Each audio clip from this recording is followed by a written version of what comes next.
हमने last class में एक टॉपिक किया था जिसका नाम था हमारे पास व्हीटस्टोन ब्रिज कंडीशन।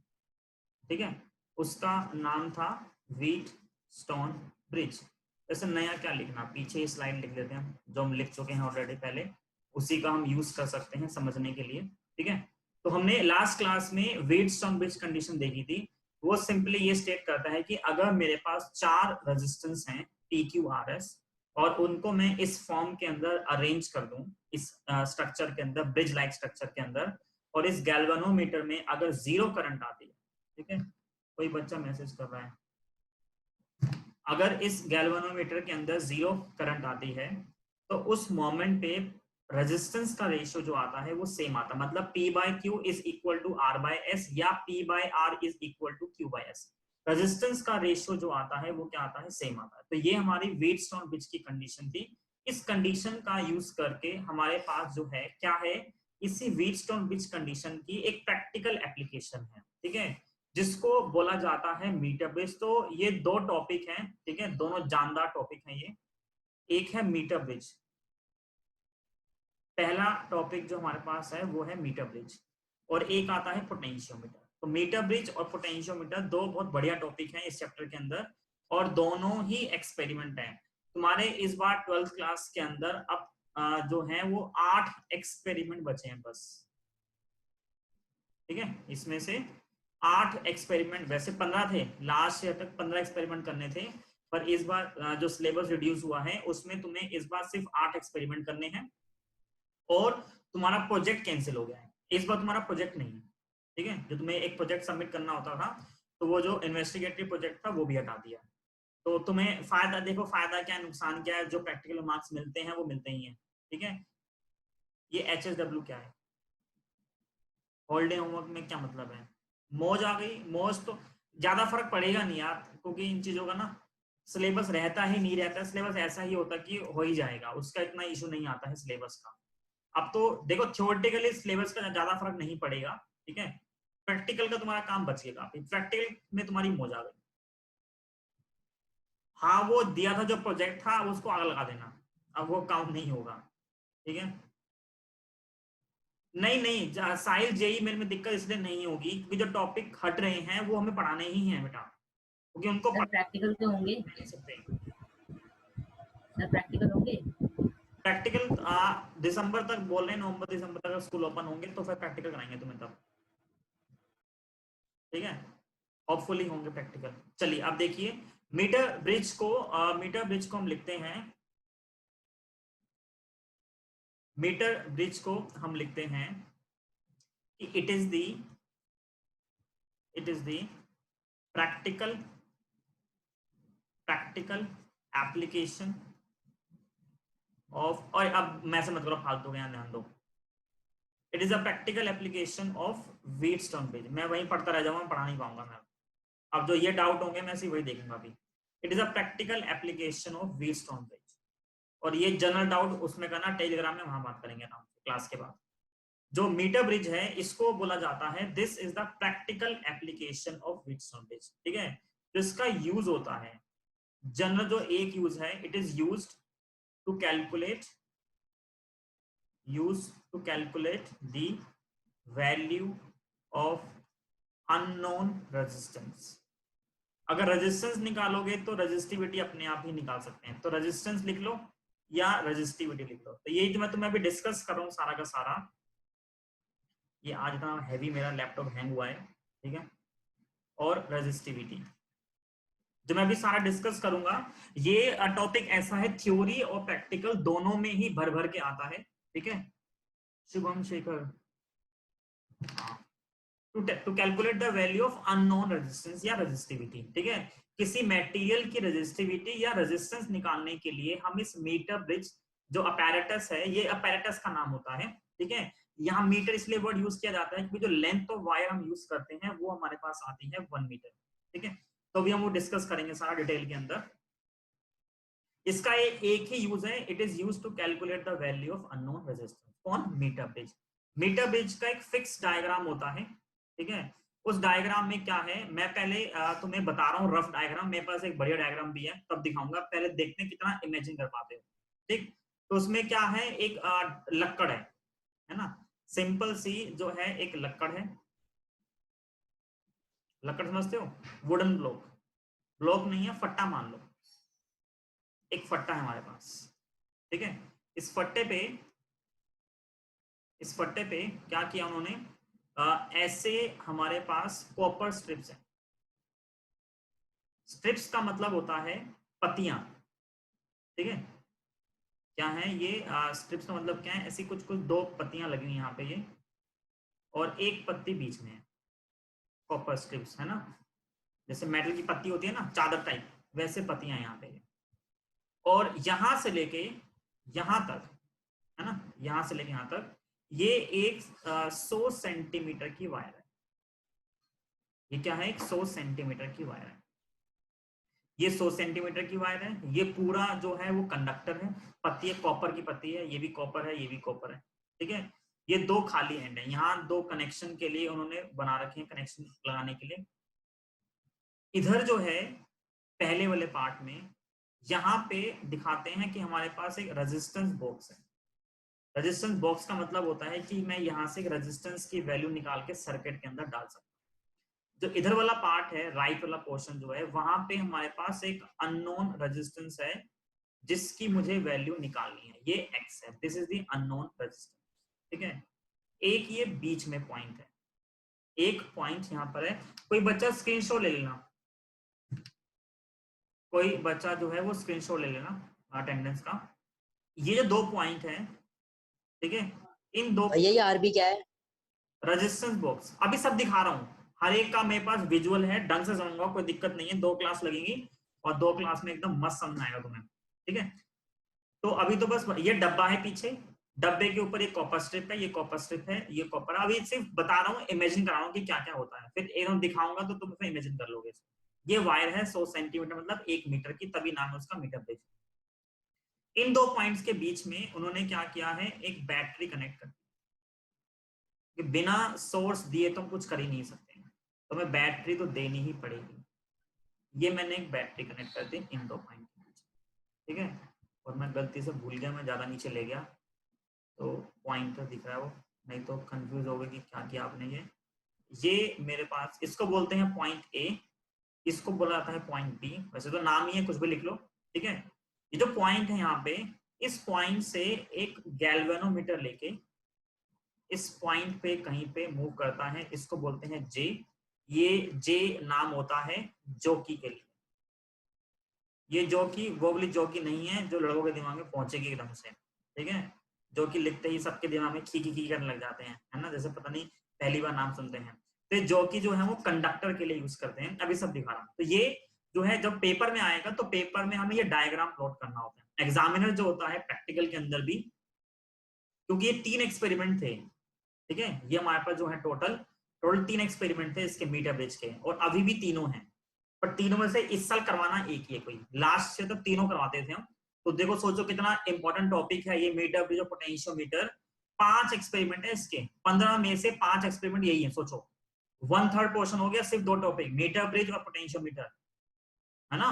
15 में से 5 एक्सपेरिमेंट सिर्फ इन्हीं के हैं दोनों के, तो काफी इंपॉर्टेंट है, लॉजिकल टॉपिक है, टफ तो नहीं है लेकिन एक्सपेरिमेंटल पॉइंट ऑफ व्यू से पढ़े हम सब कुछ अब ये, ठीक है। तो कोशिश करना कि क्लासेस जो है छुट्टी ना ही मारो तो अच्छा है आगे भी। तो ये एक सर्किट हम ऐसा इमेजिन कर पा रहे हैं, पर ऐसे समझ में नहीं आता जब तक सामने नहीं दिखता ना, जब तक सामने नहीं दिखता है तब तक हम जो इस चीज को समझ नहीं पाते कि हम क्या बकवास कर रहे हैं। तो हमारे लिए उसको इमेजिन करना बहुत जरूरी है, बिना देखे विजुअलाइज किए इन चीजों को हम नहीं समझ सकते हैं। तो अब ये देखो मेरे पास काफी सारे सर्किट हैं इसको दिखाने के लिए। सबसे पहला जो फर्स्ट इमेज है वो ये है, ठीक है, जो पहली इमेज है वो है ये, ठीक है, एकदम मस्त इमेज है ये। तो जो स्कूल में जाओगे तो स्कूल में ऐसा होता है, जो मीटर ब्रिज है वो ऐसा दिखता है, ठीक है। अब देखो ऑनलाइन का फायदा ये है, इसी के ऊपर ही हम जो है सब कलाकारी कर सकते हैं, देखा होगा, हाँ। तो जब हम पढ़ाते हैं स्कूल में फिजिकली जब पढ़ाते हैं तो हम ये ले जाते हैं क्लास के अंदर ही समझाने के लिए, ठीक है। देखो ये जो सर्किट है, ये जो सर्किट जो मैंने बनाया है वो यही चीज है, कोई नई चीज नहीं है ये यहाँ से लेके यहां से लेके यहां तक ये पूरी कॉपर स्ट्रिप है, ठीक है। तो कनेक्शन के लिए पॉइंटर लगा रखे हैं, ये एक पूरी कॉपर स्ट्रिप है, एक कॉपर स्ट्रिप ये है, पत्तियां हैं कॉपर की, एक बीच में, तो तीन हो गई है। ये एक्चुअल है, ये रफ डायग्राम बन गया बनाने के लिए। एक कनेक्शन यहाँ करोगे, एक कनेक्शन यहाँ करोगे, तो जो मैंने तुम्हें बताया था वो मैंने क्या किया, तुम्हें यहाँ पर जो है वो क्या है, रेजिस्टेंस बॉक्स, एक रेजिस्टेंस बॉक्स यहाँ पे। यहाँ पर क्या है, यहाँ पर है अननोन रेजिस्टेंस, यहाँ पर है अननोन रेजिस्टेंस एक्स। अननोन के लिए जनरली हम एक्स यूज करते हैं, ये है अननोन रेजिस्टेंस एक्स, ये है नॉन रेजिस्टेंस रेजिस्टेंस बॉक्स, ठीक है। तो ये भी पढ़ने में नहीं आ रहा है, तो इसको भी हम बड़ा बड़ा लिख लेते हैं, ये आरबी रेजिस्टेंस बॉक्स, और वो हमारे पास क्या है, अननोन रेजिस्टेंस है। कोई कुछ लिख रहा है, हाँ सर लैब में देखिए भैया केवल 1 मीटर की वायर ही ले सकते हैं। अभी ये सारे कंसेप्चुअल क्वेश्चन है, अभी सब पे डिस्कस करेंगे, अभी सब पे डिस्कस करेंगे। यहां से लेके यहां तक ये 1 मीटर की वायर होती है, ठीक है। मीटर ब्रिज में 1 मीटर की आती है, जो हमारे पास प्रैक्टिकल अपैरेटस होता है उसमें 1 मीटर की होती है। लेकिन कंसेप्चुअली क्या हमेशा ही 1 मीटर होनी चाहिए, नहीं, ऐसा कोई जरूरी नहीं है। तुम कितने मीटर की भी लेंथ ले लो, जो बेसिक कंसेप्ट है वो वही रहेगा, ठीक है, उसमें कोई चेंज नहीं आएगा। फिर इन दो पॉइंट्स के बीच में उन्होंने एक बैटरी भी कनेक्ट कर रखी है। यार एक तो मेरी ही वीडियो नहीं आ रही है, हाँ। इन दो पॉइंट्स के बीच में उन्होंने एक बैटरी कनेक्ट कर रखी है, मतलब यहाँ रेजिस्टेंस बॉक्स आ गया, यहाँ रेजिस्टेंस बॉक्स आ गया, वहां बैटरी आ गई, और यहाँ से जो हम हमारा जो कंसेप्चुअल पार्ट होता है वो ये होता है कि यहाँ से एक गैल्वेनोमीटर लेके ये इसके ऊपर हम मूव करते हैं, ये फ्री होता है, ये फ्री एंड होता है। तो जैसे ये मान लो हाथ में ना, ये यहाँ पे तार बांध दी, ये जो वाला जो एंड है, ये जो यहाँ तार बांध के इस एंड को हम ले गए कहाँ पे, यहाँ पे, ठीक है। ये मेरे हाथ में जो है वो जॉकी है जी, अभी दिखा रहा हूँ जॉकी कैसे दिखती है। यहाँ तक क्लियर है जो मैं बोल रहा हूँ कि ये सेटअप है, यहाँ लगा दिया रेजिस्टेंस बॉक्स, यहाँ लगा दिया अननोन रेजिस्टेंस, एक वायर कनेक्ट करके यहाँ पे लगा दिया गैल्वेनोमीटर। चलिए, अगर इतना थोड़ा बहुत समझ में आया है तो अब अगला डाउट आ रहा है, इसमें व्हीटस्टोन ब्रिज वाले का रिप्रेजेंटेशन है और इसका यूज करते हैं जहां पे पॉइंट ऑफ गैल्वेनोमीटर पे जीरो डिफ्लेक्शन आएगा, तो फिर रेशियो करेंगे। बिल्कुल सही करेंगे, यही करना है अनुभव कर्माकर, पर थोड़ा सा डिटेल में कर रहे हैं कि कैसे कैसे जो डिफिकल्टी सेल कहाँ लगाओ? जो दिमाग में डाउट रह जाते हैं वो मैं पहले सारे क्लियर करूंगा, फिर हम टॉपिक देखो थोड़ी तो पढ़ ही लेंगे, उसकी दिक्कत नहीं है मुझे, पहले कंसेप्ट समझ लेते हैं, ठीक है। अब आगे देखो, देखो चाय आ गई, देखो चाय भी आ गई मेरी, तुम्हारे पढ़ाने के चक्कर में मैं चाय भी भूल गया। नेक्स्ट जो है इमेज देखो, अरे कई सारी इमेज देखो, मस्त मस्त इमेज है, देखो ये नेक्स्ट आ गया, ठीक है। सेम चीज जो है, जो ये पॉइंट था, मुझे पता ना कहाँ कहाँ डाउट आएगा, मैं वही वही एक एक क्लियर करूंगा। ये समझ में आता है, एक रेजिस्टेंस बॉक्स है, ये एक्स है, ठीक है, ये सब समझ आ गया हमें। ये जो पार्ट है गैल्वेनोमीटर से जोकी वाला पार्ट, ये थोड़ा कंफ्यूजिंग होता है, इसका मतलब क्या है। जो गैल्वेनोमीटर से पार्ट है,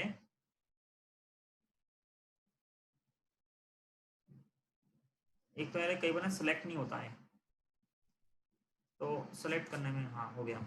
जो मैं ये बोल रहा हूँ, जो गैल्वेनोमीटर से यहां तक का पोर्शन है उस पर ध्यान दो। जैसे ये है ना, ये जो पोर्शन है कि एक तरफ रेजिस्टेंस बॉक्स है, ये देखो ये रेजिस्टेंस बॉक्स है, और इस पॉइंटर से गैल्वेनोमीटर, और दूसरे पॉइंट पे एक ओपन कंडक्टर, इसका एक एंड फ्री होता है, उसको हम क्या बोलते हैं, जोकी बोलते हैं। वो ये रेजिस्टेंस था, जो बीच का पॉइंट था, वहां से एक निकाल के गैल्वेनोमीटर निकाल के ये मेरे पास एक फ्री एंड हो गया। ये जो फ्री एंड होता है जिसको हम जोकी डिफाइन करते हैं, ठीक है, इस जोकी का ही सारा रोल होता है पूरे एक्सपेरिमेंट करते हुए। ये टॉपिक एक्सपेरिमेंट का भी है, थ्योरी का भी है, दोनों एक कर लोगे दूसरा अपने आप हो जाएगा, ठीक है। तुम दोनों साथ साथ ही कर रहे हैं, एक्सपेरिमेंट वाला पार्ट भी और थ्योरी वाला पार्ट भी। तो ये एंड जो है वो जोकी, तो हमारे सामने जो सर्किट मैंने बनाया है, रफ सर्किट बनाया है, ये हो या ये हो या ये हो, बात सारी जो है वो सेम चीज है। इस जॉकी को मैं क्या करता हूं, इस जॉकी को मैं यहां से लेके इस पॉइंट ए से लेके पॉइंट बी के बीच में कहीं भी मूव कर सकता हूं। जॉकी को मैं ए से लेके बी के बीच में कहीं भी मूव कर सकता हूं। जॉकी को ए से बी के बीच में रख के, जैसे ये रखा ऐसे वायर पे, और मैं ऐसे स्लाइड करता हुआ लेके जाता हूँ एक पॉइंट से दूसरे पॉइंट पे। कहां तक जाऊंगा और क्यों जाऊंगा वो भी हम कंसेप्ट पे डिस्कस कर रहे हैं। इसी का ही एक डायग्राम और देखो, जॉकी को मूव कैसे करते हैं। नेक्स्ट डाउट आता है इसका, जब मैं वर्ड यूज करता हूँ मूव करते हैं, तो मूव करने का मतलब क्या है, क्योंकि हमने अभी एक्सपेरिमेंट तो किया नहीं है ना, तो उसका मतलब है ये। तो ये तीन चार हमारे पास इमेजेस हैं, है ना, समझाने के लिए। जॉकी को हम ऐसे रख के, जॉकी का देखो, अगर देखो यहाँ पे ये पॉइंटर है आगे, ये जो आगे है ये क्या है, पॉइंटर है आगे। इस पॉइंटर को हम रख के कैसे, वर्टिकल रख के वायर के ऊपर स्लाइड करते हैं, बिल्कुल प्रेस नहीं करते ज्यादा, ऐसे टच करते हुए, ऐसे फिर ऐसे फिर ऐसे उठा उठा के चेक करते हैं, उस पॉइंट तक मूव करते हैं जहां पर गैल्वेनोमीटर जो है वो जीरो डिफ्लेक्शन शो करेगा। ठीक है, जहां पर गैल्वेनोमीटर क्या करेगा, जीरो डिफ्लेक्शन शो करेगा, हम वहां तक जो है इसको मूव करते हैं। ठीक है, काश भैया हम लैब में ये पढ़ रहे होते। हाँ, लैब में तो बहुत मस्त आता मुझे तो करने का। ठीक है, देखा है इस इमेज को एक्स कहाँ है, किस इमेज में एक्स कहाँ है, आदित्य लामा साहब बोल रहे हैं एक्स कहाँ है, इस इमेज में एक्स उन्होंने बनाया नहीं है अभी। इन्होंने जो एक्स है ना, अच्छा देखो एक चीज, जब लैब में करते हैं, ये जो एक्स होता है, रेजिस्टेंस जो होता है, ये एक वायर होती है, अलॉय होता है। ठीक है, यूरेका वायर बोलते हैं, कॉन्स्टेंटन, मैग्नीन, हमारे पास अलॉयज होते हैं। उन अलॉयज का हमें रेजिस्टेंस और रेजिस्टिविटी निकालनी होती है जो एक्सपेरिमेंट आएगा। तो एक्चुअल मीनिंग है, जो एक्चुअल एक तरह से जो स्टेटमेंट है कि हमें क्या निकालना है, वो तो हम बाद में देखेंगे, अभी हम समझाने के लिए एक्स बना देते हैं। पर जब भी एक्स होता है ना, तो कभी एक्चुअल में एक्स नहीं होता। एक्स का मतलब क्या होता है, एक वायर लगी यहाँ पे, मुझे उस वायर का रेजिस्टेंस निकालना है। जब तुम इस सर्किट में ध्यान दोगे, इस इमेज के अंदर लगी है ऑलरेडी वायर, देखो यहां से लेके देखो यहाँ के बीच में ये वायर कनेक्ट की गई है।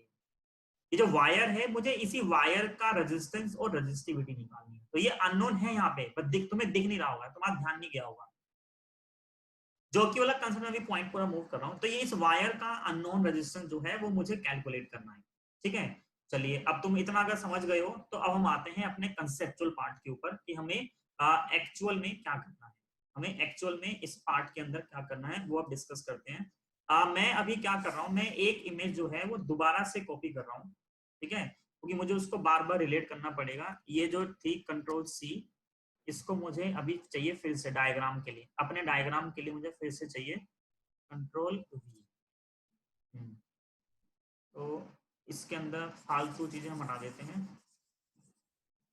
ये व्हीटस्टोन ब्रिज की कंडीशन थी, है ना, ये हमारे पास क्या थी, व्हीटस्टोन ब्रिज की कंडीशन थी कि रेशियो जो है वो बराबर होता है। अभी अपनी अंडरस्टैंडिंग के लिए मैं इनके नाम चेंज कर रहा हूं, मुझे इसको रिलेट करना है, इस व्हीटस्टोन ब्रिज कंडीशन को मुझे रिलेट करना है अपने मीटर ब्रिज के सर्किट के हिसाब से। सर एक बार 112 स्लाइड दिखाना, ये है 112 स्लाइड। तो practical application of Wheatstone bridge to calculate the value of unknown resistance और resistivity।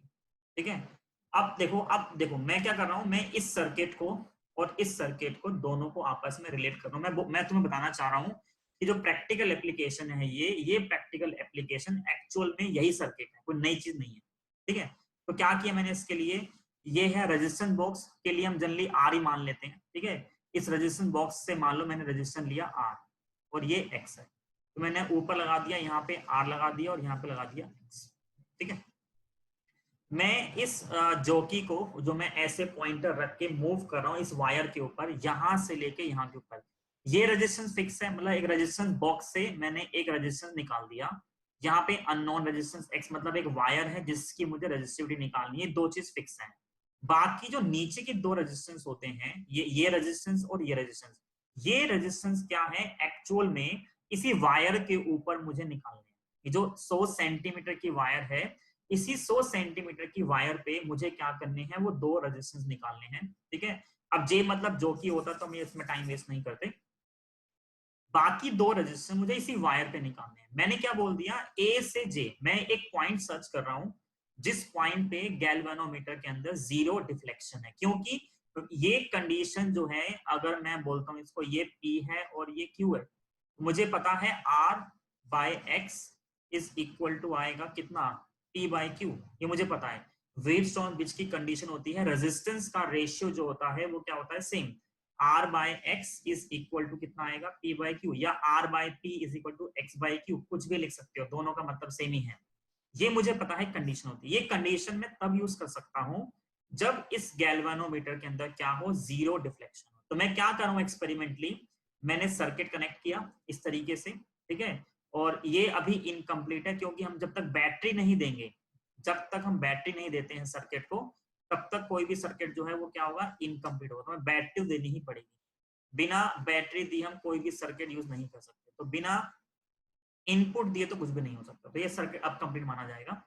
तो ये सर्किट मैंने कनेक्ट कर दिया ऐसे, और मैं इस पॉइंटर को, इस जॉकी को वर्टिकल रख के वायर के ऊपर, ये जो वायर है जो 100 सेंटीमीटर की वायर है, इस वायर के ऊपर रख के मैं इसको हल्का हल्का स्लाइड कर रहा हूँ, ठीक है। और एक पॉइंट सर्च कर रहा हूँ जिस पॉइंट पे जो गैल्वेनोमीटर है। अब गैल्वेनोमीटर क्या होता है, ठीक है, गैल्वेनोमीटर ऐसा होता है हमारे पास कि जैसे मान लो ये जो चीज है, डब्बा गोल मान लो, कैसा ही मान लो, इसमें एक ये ऐसे स्केल है, ठीक है, बीच में पॉइंटर है। पॉइंटर लेफ्ट में और राइट में कहीं भी जा सकता है। पॉइंटर जो है वो लेफ्ट भी मूव कर सकता है और राइट भी मूव कर सकता है, दोनों तरफ मोशन का पॉसिबल होता है। जब करंट पास करते हैं, जो इनिशियल पॉइंट होता है एक्सपेरिमेंट करने का, जैसे मैंने ए पे रखा, ठीक है, मैंने जॉकी को इधर रखा ए की तरफ, तो पॉइंटर क्या होगा, पॉइंटर एक तरफ डायरेक्शन देगा। मान लो वो यहां चला गया, पॉइंट ए पे वो इधर की तरफ रिप्रेजेंट कर रहा है, ए पॉइंट पे, ठीक है, इस तरफ है, लेफ्ट में, मतलब ऐसे है। जब तुम पॉइंटर को, इस जॉकी को बी की तरफ रखोगे, अगर तुम क्या रखते हो, बी की तरफ रखते हो, तो क्या होता है उसमें, पॉइंटर जो है उस केस में पॉइंटर इधर पहुंच जाता है, मतलब डायरेक्शन चेंज हो रही है। पॉइंट, ये दो पॉइंट है, एक पॉइंट ए है, एक पॉइंट बी। अगर मैंने जॉकी को ए के पास रखा तो पॉइंटर इधर है, ऐसे वहां रखोगे तो पॉइंटर उधर हो जाएगा। तो मतलब पॉइंटर से पूरा मूव कर सकता है पूरी इस लेंथ के ऊपर, ए से बी लेंथ के ऊपर इस गैल्वेनोमीटर का जो पॉइंटर है वो मूव कर सकता है, ए से बी तक मूव कर सकता है। जब तुम इस जॉकी को स्लाइड करते हो, अब ऑब्वियस ही बात है, देखो कॉमन सेंस वाली बात है, इधर जो पॉइंटर था वो लेफ्ट साइड में था, इधर आते आते पॉइंटर राइट साइड में हो गया। इसका मतलब ये है बीच में एक पॉइंट तो ऐसा होगा जहां पे पॉइंटर जो था वो यहां से यहां पे आते हुए जीरो पे होगा। अब वो जो पॉइंट है वो बीच में भी हो सकता है, वो यहाँ भी हो सकता है, वो यहाँ भी हो सकता है, कहीं भी हो सकता है। तो वो पॉइंट सर्च करना है। हम सर्च कैसे करेंगे, हमें तो नहीं पता कहाँ पे है, तो हम एक तरफ रखते हैं जॉकी को, और वहां से स्लाइड करते हुए हल्का हल्का उठा उठा के हम वो पॉइंट सर्च करते हैं जिस पॉइंट पे गैल्वेनोमीटर के अंदर डिफ्लेक्शन कितना आता है, जीरो। मतलब अगर ये गैल्वेनोमीटर है, तो अगर ये जॉकी को मैंने मान लो इधर रख दिया है, इस पॉइंट पे रख दिया, तो इस पॉइंट पे जॉकी को रखने पे अगर पॉइंटर बिल्कुल बीच में है, पॉइंटर कहाँ पे है, पॉइंटर बिल्कुल बीच में है, अगर पॉइंटर बिल्कुल बीच में है तो मेरा वो जो पॉइंट है, मैं सिर्फ उसी पॉइंट पे पूरा कंसेप्ट समझ रहा हूँ, ठीक है। मैं क्या बोल रहा हूँ, अगर वो उस पॉइंट पे है तो सिर्फ उसी पॉइंट पे ही बात कर रहे हैं, बाकी बात नहीं कर रहे हैं। तो मान लो ये पॉइंट वही है, ये जे पॉइंट है, जिस पॉइंट पे गैल्वेनोमीटर के अंदर जीरो डिफ्लेक्शन है, उस पॉइंट को बोला जाता है, उस पॉइंट को बोला जाता है नल पॉइंट। नल पॉइंट का मतलब होता है क्या, जीरो डिफ्लेक्शन, जीरो डिफ्लेक्शन। मैं वो पॉइंट सर्च कर रहा हूं जहां पे गैल्वेनोमीटर के अंदर जीरो डिफ्लेक्शन। काम क्या है इसका, अरे अभी तो बताया, अननोन रेजिस्टेंस निकालने के लिए इसका यूज करते हैं, कि वायर की रेजिस्टिविटी निकालनी हो, अननोन रेजिस्टेंस निकालना हो, तो हम इसका यूज करते हैं। साहिल शर्मा बोल रहा है जीरो, पता नहीं जीरो किस चीज का आंसर है, लेकिन बोल रहा है जीरो। ठीक है भाई, मान लिया जीरो है। तो जे पॉइंट जो है वो नल डिफ्लेक्शन पॉइंट है। अब मैंने क्या लिखा, थ्योरी में मैंने लिखा कि मैंने मान लिया जो रेजिस्टेंस है ए जे का, यहां से यहां तक का जो रेजिस्टेंस है वो मैंने मान लिया पी। क्या मान लिया मैंने, पी। पूरी जो लेंथ है वो है 100 सेंटीमीटर। ओहो, एक तो एक गलत जगह लगा हुआ है। जो पूरी लेंथ है वो कितनी है, 100 सेंटीमीटर। यहां से लेके यहां तक की जो लेंथ है वो 100 सेंटीमीटर। उस 100 सेंटीमीटर में से मैं बोल रहा हूं ये जो पॉइंट ए है, कौन सा पॉइंट है, ये जो पॉइंट है ए जे, जो ए से जे तक की लेंथ है वो एल है, ए जे एल है। सोचो अगर ए जे एल है तो बी जे कितना होगा, सोचो।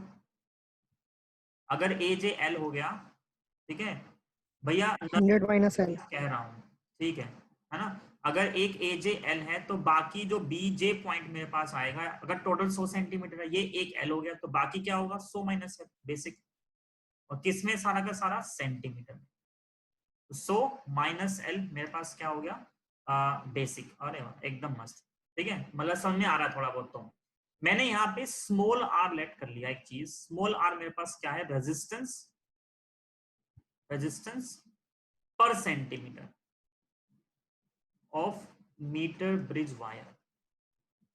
Of metre bridge wire. इस 100 सेंटीमीटर की वायर का 1 सेंटीमीटर का रेजिस्टेंस आर है। क्या है? 1 सेंटीमीटर का रेजिस्टेंस आर है। तो ए से जे तक की लेंथ कितनी है? L centimetre. तो एल सेंटीमीटर का कितना रेजिस्टेंस होगा? सोचो, 1 सेंटीमीटर का आर है, ए से जे तक की लेंथ है एल सेंटीमीटर, तो कितना होगा? सिमिलरली अगर मुझे निकालना है रेजिस्टेंस ऑफ बी टू जे, उसको मैं नाम दे रहा हूं क्यू, वो कितना होगा? 100 माइनस एल इंटू आर। वो कितना आएगा? 100 माइनस एल इंटू आर। बिल्कुल सही है, सारे एकदम बस आंसर कर रहे हैं। दोबारा सुनो क्या क्या बोला हूं। एक सर्किट है, ये रेजिस्टेंस बॉक्स, ये अननोन है, एक पॉइंट है जहां पे गैल्वेनोमीटर के अंदर जीरो डिफ्लेक्शन आ रहा है। जहां पे जीरो डिफ्लेक्शन आ रहा है, मैं सिर्फ उसी पॉइंट पर मेजरमेंट ले सकता हूं, अदरवाइज सब बेकार है। ये पूरा जो पार्ट है ये सिर्फ तब एप्लीकेबल है when current through galvanometer is zero. यहाँ नल डिफ्लेक्शन मतलब है ना वो इधर जा रहा है ना वो इधर जा रहा है, वो बिल्कुल बीच में है। जब वो बिल्कुल बीच में होगा सिर्फ हम तभी बात कर सकते हैं। अब आगे सुनो। अब ये इसका जो रेजिस्टेंस है, ये रेजिस्टेंस है P, ये जो रेजिस्टेंस है वो P है, ये Q है। मैं इस सर्किट को अब यहां से कंपेयर कर, देखो ये R है, ये X है। नाम देखो, नाम देखो, ये पॉइंट A है, ये पॉइंट B है, ठीक है। A से एक रेजिस्टेंस निकल रहा है R, और यहां से ये पॉइंट मेरे पास हो गया C, this point is C। तो A से निकला रेजिस्टेंस ऊपर की तरफ R, और R पहुंचा C पे, C से निकला X और पहुंचा कहां पे? B पे। तो देखो ये पॉइंट A है, A से निकला R पहुंचा C पे, C से निकला X, कहां पहुंच गए? B पे। फिर ध्यान दो, इसके बाद ध्यान दो, इसके बाद ध्यान दोगे तो A से एक रेजिस्टेंस और निकल रहा है, ये P, जो यहाँ पे एक्चुअल में वायर ही है। ये P कहां पे जा रही है? J पॉइंट पे। और J से एक रेजिस्टेंस और है, ये Q, ये कहां पे जा रहा है? वापस B पे। तो A से P एक रेजिस्टेंस है, ये पॉइंट J, और ये मेरे पास क्या आ गया? Q। और अब ध्यान दो, C और J के बीच में क्या है? C और J के बीच में क्या है? गैल्वेनोमीटर। यहां भी C और J के बीच में क्या है? गैल्वेनोमीटर। तो ये चीज और ये चीज दोनों सेम है, दोनों में कोई डिफरेंस नहीं है। इस चीज के अंदर और इस चीज के अंदर जो, सॉरी, जो ये सर्किट है, इन दोनों में कोई डिफरेंस नहीं है। जैसा ये सर्किट है एग्जैक्ट सेम ये सर्किट। हम लिख सकते हैं at null deflection point, at null deflection point, null Wheatstone condition. Yes Singh बेटा म्यूट करो। मतलब Wheatstone bridge condition, Wheatstone bridge condition. Wheatstone bridge condition पर रेशियो जो होता है वो क्या होता है? सेम होता है। अगर व्हीटस्टोन ब्रिज कंडीशन पर रेशियो सेम है, मतलब P बाय Q, अगर व्हीटस्टोन ब्रिज कंडीशन पर रेशियो सेम है मतलब P by Q is equal to R by S आ रहा है। तो यहां से क्या आएगा? देखो P की वैल्यू कितनी है? P की वैल्यू है LR, Q की वैल्यू कितनी है? 100 माइनस एल इंटू आर।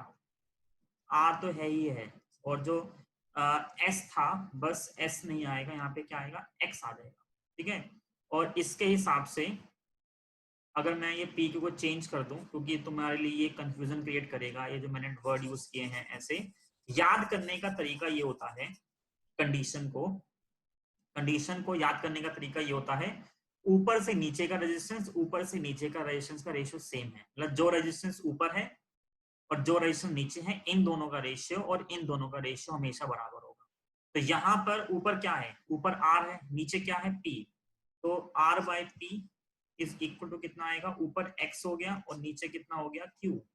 देखो आर तो आर ही है, पी कितना हो गया? L R. ये कितना है? एक्स, एक्स ही है। ये कितना हो गया? 100 माइनस एल इंटू आर। कुछ कट रहा है? आर से आर कैंसिल। जब आर से आर कैंसिल होगा तो यहां से x कितना आएगा? ये वैल्यू ऊपर जाएगी, ये नीचे है, तो x आ गया 100 minus L divide by L और मल्टीप्लाई बाय आर। ये एक सिंगल फॉर्मूला है मीटर ब्रिज का। इस फॉर्मूले का यूज करके मैं सारे क्वेश्चन कर सकता हूँ मीटर ब्रिज के, ठीक है। तो ये मीटर ब्रिज की थ्योरी खत्म हो गई। मीटर ब्रिज की थ्योरी के लिए जो एक हमारे पास सिंगल फॉर्मूला है वो ये है, 100 minus L by L into R. ये अननोन रेजिस्टेंस x निकालने का फॉर्मूला मेरे पास आ गया, ठीक है। थ्योरी का पार्ट खत्म हुआ, लेकिन कंसेप्चुअल क्वेश्चन अभी नहीं किया हमने। कंसेप्चुअल क्वेश्चन लास्ट में करेंगे जब हम सारा ये थ्योरी का पार्ट कर लेंगे। तो x है सो minus L by L into R. तो इतने में मैंने तुम्हें थ्योरी करवा दी मीटर ब्रिज की, ये बेसिक थ्योरी है, ठीक है। फटाफट रिज्वाइन करो, मैं भी क्लास एंड कर रहा हूँ, ठीक है, 1 मिनट ही बचा है यार। शायद ये किसी का मैसेज आया है कि सर लेकिन ए से जे के बीच में रेजिस्टेंस कहाँ से आ गया? प्रीति जलाल, ए से जे के बीच में जो वायर है वही वायर रेजिस्टेंस का काम कर रही है। जो कॉपर वायर है वो वायर अलग होती है, जो रेजिस्टेंस वायर है ये वायर अलग होती है। कॉपर वायर का जो रेजिस्टेंस है पर सेंटीमीटर का वो बहुत कम होता है, लेकिन जो एलॉय वायर होती है इनका रेजिस्टेंस बहुत ज्यादा होता है। तो यही वायर जो है इसका रेजिस्टेंस ज्यादा होता है। रेजिस्टेंस मतलब सिर्फ ये नहीं कि कार्बन रेजिस्टेंस है, ये वायर भी एज अ रेजिस्टेंस काम करती है, ठीक है।